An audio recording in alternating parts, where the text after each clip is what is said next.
जाओ, महाराज जहां भी हो उन्हें मेरा संदेशा दो। महारानी कैकेयी ने इसी क्षण अपने भवन में बुलाया है। जाओ। जो आगे।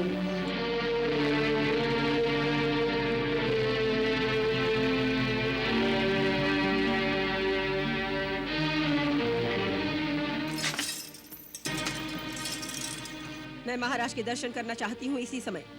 इस समय किसी को अंदर जाने की आज्ञा नहीं है। महारानी कैकेयी का विशेष संदेश है। फिर भी नहीं। तुम्हारा ये साहस महारानी की दासी को रोक रहे हो, इसका परिणाम जानते हो? हम केवल राजाज्ञा का पालन जानते हैं। महाराज से निवेदन कर देना कि छोटी महारानी शीघ्र मिलना चाहती हैं।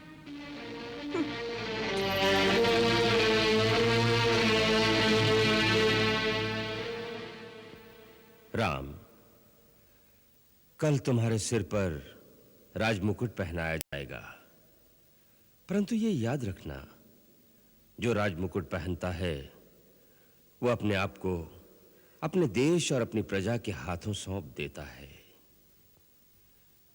राजा होने का अर्थ है सन्यासी हो जाना। फिर उसका अपना कुछ नहीं रह जाता, सब कुछ देश का हो जाता है।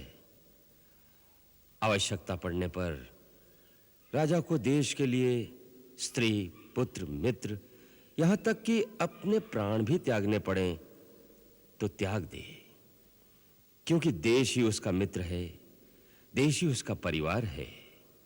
जो देश के लिए अपना सब कुछ नहीं त्याग कर सकता, उसे राजा बनकर प्रजा से कर लेने का कोई अधिकार नहीं। राजा को अपने हर आचरण से एक मर्यादा, एक आदर्श स्थापित करना पड़ता है, क्योंकि प्रजा उसी को देखकर आचरण करती है। एक राजा की मूल शक्ति दंड नहीं, न्याय है। न्याय जो पक्षपात से रहित हो और जो संकुचित भी ना हो, क्योंकि न्याय करते हुए उदारता को भी नहीं छोड़ना चाहिए। राजा को पृथ्वी का भगवान कहा गया है, क्योंकि लाखों प्राणियों का जीवन मरण, सुख दुख उसके हाथ में होता है। इसलिए उसमें दया, क्षमा, उदारता आदि भगवान के गुण होने चाहिए।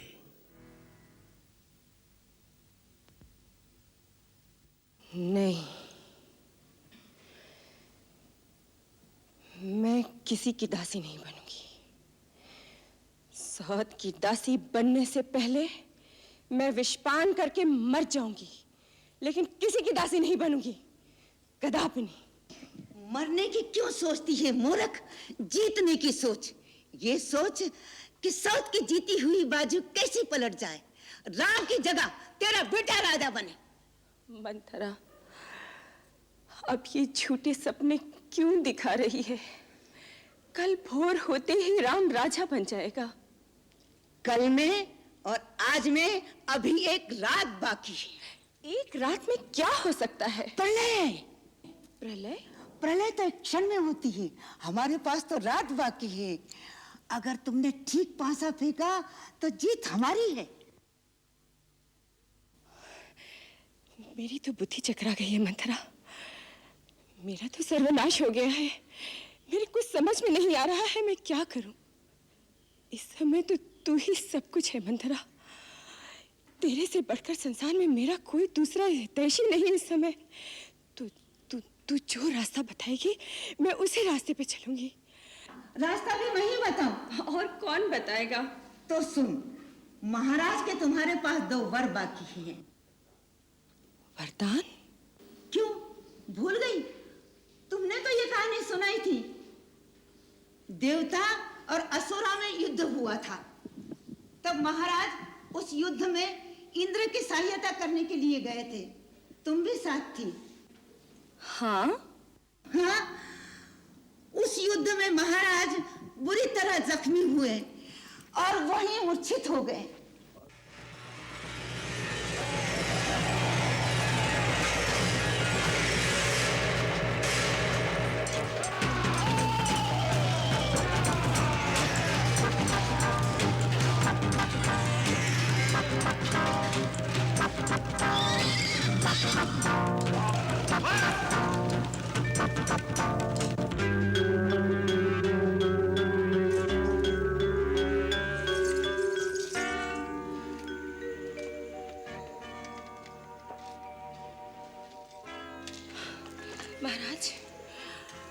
महाराज, आंखें खोलिए। तब तुम रथ को वहां से बड़ी कुशलता से निकाल कर लाई थी और महाराज के प्राण बचाए थे। राजा के शरीर में लगे हुए तीर तुमने निकाले थे और उनके प्राणों की रक्षा की थी। और तब राजा ने प्रसन्न होकर कहा, मेरी रानी, मैं तुम्हें 2 वरदान देता हूं, मांग लो क्या मांगना है। तुमने कहा था फिर कभी मांग लूंगी। वो 2 वरदान मांगने का समय आ गया है, जिससे अपना काम बन जाएगा। अच्छा, तुम्हारी पहली मांग रहेगी राम के जगह भरत का राज तिलक। वाह मंथरा, वाह, तेरे मुंह में घी शक्कर। और दूसरे में राम को 14 वर्ष का वनवास। राम को वनवास? परंतु राम को वनवास क्यों? पिघल गई ना। मंथरा, रूठ मत। मैं तो बड़ी नासमझ हूँ। मुझे समझाकर कहना, अवश्य ही इसमें कोई अच्छी बात होगी। ये मोह ममता का समय नहीं, कूटनीति का समय है। राम ने अयोध्या की प्रजा पर भी अपना जादू डाल रखा है। वो राम को लेकर विद्रोह कर सकते हैं। उस प्रजा को अपने वश में करने के लिए कुछ वर्ष लगेंगे कि नहीं? बोल, लगेंगे ना? 14 वर्ष में भरत राम की जगह अवध में अपना सिक्का जमा लेगा।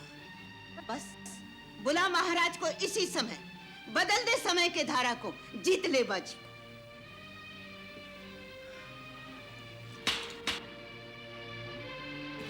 जय हो महारानी जी की। जाओ, महाराज जहां भी हो उन्हें मेरा संदेशा दो। महारानी कैकेयी ने इसी क्षण अपने भवन में बुलाया है। जाओ। जो आगे।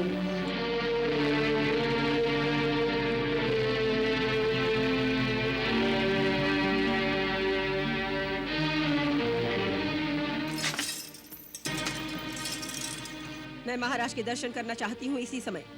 इस समय किसी को अंदर जाने की आज्ञा नहीं है। महारानी केकई का विशेष संदेश है। फिर भी नहीं। तुम्हारा ये साहस महारानी की दासी को रोक रहे हो, इसका परिणाम जानते हो? हम केवल राज आज्ञा का पालन जानते हैं। महाराज से निवेदन कर देना कि छोटी महारानी शीघ्र मिलना चाहती हैं।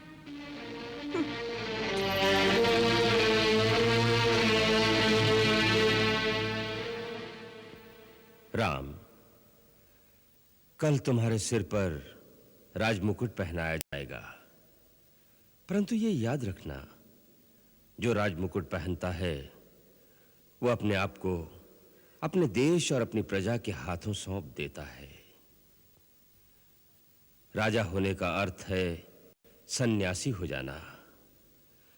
फिर उसका अपना कुछ नहीं रह जाता, सब कुछ देश का हो जाता है।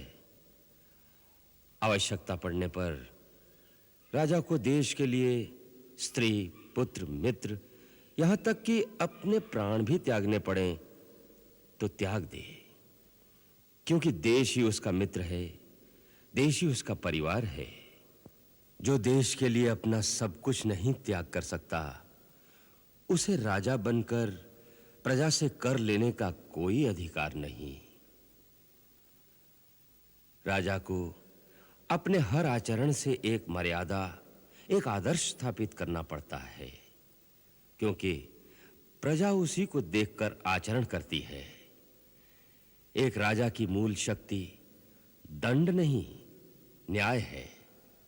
न्याय जो पक्षपात से रहित हो और जो संकुचित भी ना हो, क्योंकि न्याय करते हुए उदारता को भी नहीं छोड़ना चाहिए। राजा को पृथ्वी का भगवान कहा गया है, क्योंकि लाखों प्राणियों का जीवन मरण, सुख दुख उसके हाथ में होता है। इसलिए उसमें दया, क्षमा, उदारता आदि भगवान के गुण होने चाहिए।